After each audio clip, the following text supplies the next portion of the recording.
तब शोभा कहती है, मैंने तो उन दोनों को 7 दिन का न्योता दे दिया है, अब मैं पीछे नहीं हट सकती है। उन्होंने मुझे सौभाग्यवती और पुत्रवती होने का आशीर्वाद दिया है। अमृतथा वाचने वाले सच्चे ब्राह्मण का आशीर्वाद कभी बेकार नहीं जाता। अगर उन्हें भोजन नहीं कराया और उन्होंने गुस्से में श्राप दे दिया तो हमारा सर्वनाश हो जाएगा। आप केवल 7 दिन तक पक्षियों को मत पकड़ना, बाद में जो चाहे करना। हरिया को हार कर उसकी बात माननी पड़ी। वह बेमन से 7 दिन घर पर ही रहने लगा। हर दिन ब्राह्मण और उनकी पत्नी भोजन करने आते। उनके आने से पहले हरिया घर से चला जाता। उसे ये सब पसंद नहीं था। शाम के समय शोभा कथा सुनने जाती। वह हरिया से भी चलने को कहती, लेकिन हरिया मना कर देता था। इसी तरह 6 दिन बीत गए। रात को शोभा ने हरिया से कहा, आपने मेरे कहने से 6 दिन पक्षियों को नहीं पकड़ा, बस आप मेरी एक बात और मान लीजिए। हरिया ने कहा, क्या बात है? वैसे भी मैं केवल कल ही घर पर रुकूंगा, परसों से अपने काम पर जाऊंगा।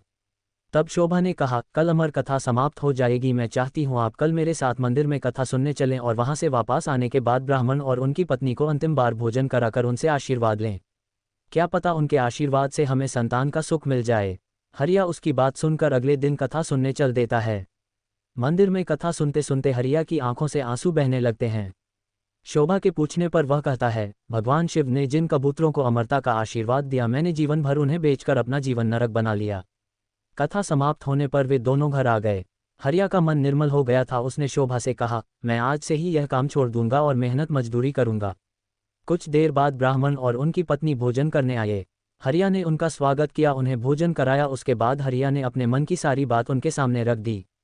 तभी ब्राह्मण और उनकी पत्नी भगवान शिव और मां पार्वती के रूप में प्रकट हो जाते हैं। भगवान शिव कहते हैं, तुम्हारी पत्नी की भक्ति देखकर हम तुम्हें संतान सुख देना चाहते थे, किंतु तुम्हारे पाप के कारण यह संभव नहीं था, इसलिए हमें तुम्हारा मन बदलने के लिए भेष बदलकर यहाँ आना पड़ा। ये सुनकर दोनों पति पत्नी रोने लगते हैं और उनके चरणों गिर जाते हैं।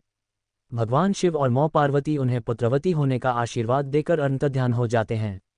भगवान के आशीर्वाद से उनके घर एक सुंदर कन्या का जन्म होता है। कन्या के आने के बाद उनके दिन बदल जाते हैं। वे काफ़ी धनवान हो जाते हैं।